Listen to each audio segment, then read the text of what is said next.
Y'all, I am so excited to be putting this word out. Like, you have no idea what's about to happen. Like, let's just go ahead and dive on in because God is good. Like, that's God is good. Last night, I was meditating on a word and I was meditating on a dream that I had had 2 nights ago. In this dream, I was in a prison and I was being escorted to the exit of the prison. Like, I was being released from prison, right? And it was a drill sergeant who was escorting me to the exit. But his significance was symbolizing boot camp. Like, I had finished some type of training, I had finished like rehabilitation. Like, prison is meant to be a rehabilitory program, you know what I mean? Like, I whatever it was, I had finished my time, escorted to the door to be released. But I had one bag that I was carrying with me, okay? And I remember in a previous word, Lord said, pack light. So, literally, the only thing that I was carrying out of this prison with me was one bag, and it was all that I could carry. It was whatever I could carry on my back, right? Now, if you know, in a previous word that I had said maybe 2 weeks ago, I said we are about to transition and we are about to shift. And there's a lot of baggage, there's a lot of things from your past that cannot go with you into this new season. Then found out that this season that we're being escorted and shifted into is the season of promise, our promised land. Lord had took us to Joshua chapter 4, Israelites crossing over the Jordan, and the priests and the Ark of the Covenant had to stand within the middle of the Jordan and wait for the Lord's instructions to begin further moving and completing the crossing over, right?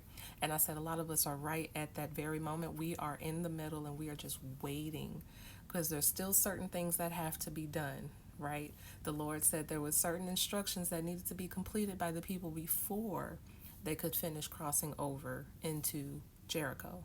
The waiting, the waiting is what we have been in. He had highlight. Oh God, I'm just so excited. Like, I'm just all over y'all. I just had to go ahead and put this out. But I was saying literally a couple of days ago, I'm like, it just feels like we're in this stagnant period. Like, we're just in this period of stagnation. Like, nothing is moving, nothing is happening.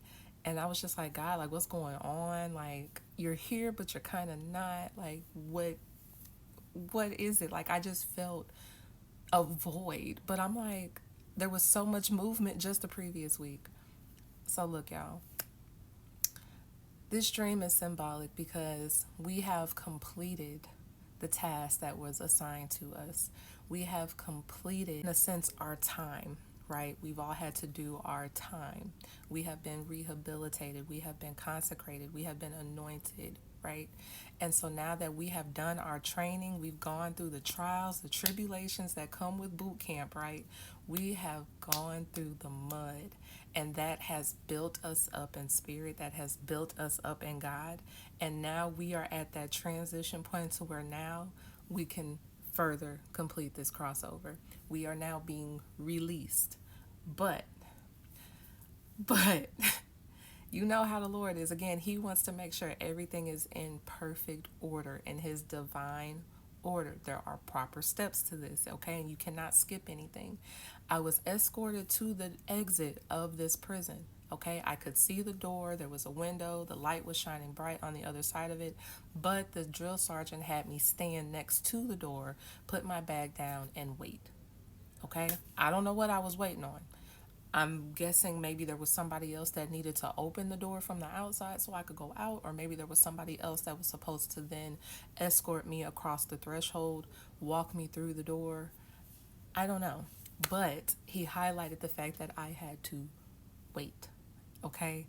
And a lot of us were like, we've been waiting. I know, but y'all just stay with me on this, right?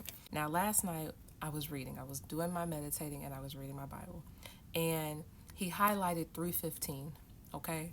Now, yesterday I had to go on this little excursion, or this journey, if you will, because I received some mail and I was just like, how did this even make it to me? Like, and when I looked it up on the map, it was somewhere that I was like, really, the post office was next to this person's house. So I don't know how you passed up this person and then their mail in my mailbox, but whatever. What was crazy was the address was 315 Woodlawn. I looked it up. I realized the name of these apartments, and I was like, the name of these apartments, I'm like, I know that there was a set down the street from me, but that I was familiar with because my best friend, she used to live in those apartments. But it was a whole completely another set of apartments, a whole different group, a whole different community that was set apart from the original.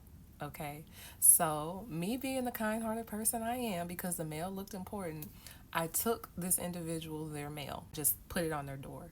But when I arrived at this location, there was a car parked outside of the building I needed to enter. The license plate on this car, the Lord has been highlighting all summer long, right?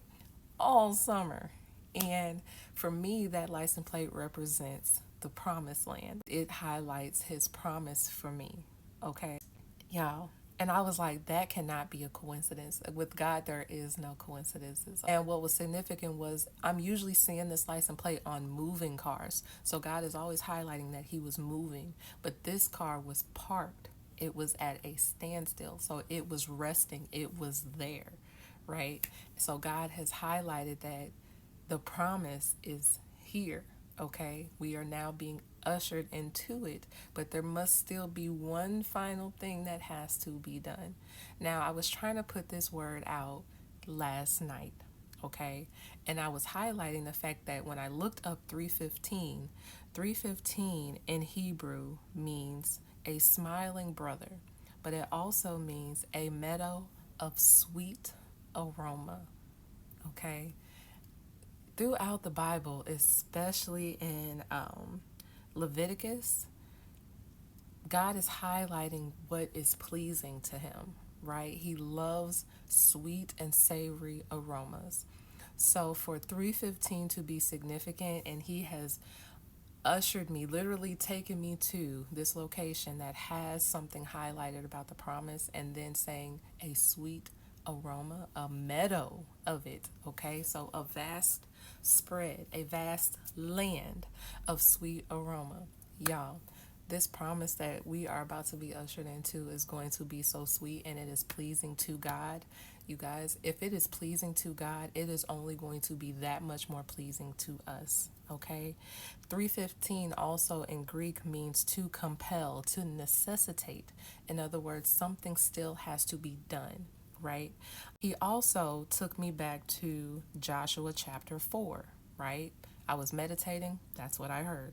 Again, talking back about the Israelites crossing over the Jordan and the Ark of the Covenant being in the middle of the Jordan, right? He took me back to it, but verse 12 I did not highlight. And I was like, why didn't I highlight it? So when I read it again, it was talking about the men of Reuben, Gad, and the half tribe of Manasseh crossed over for battle. Okay, they crossed over for battle. And remember last week I said the Lord had sent men before him in order to clear the land, to complete your battles, to finish your battles for you that you might not even be aware of.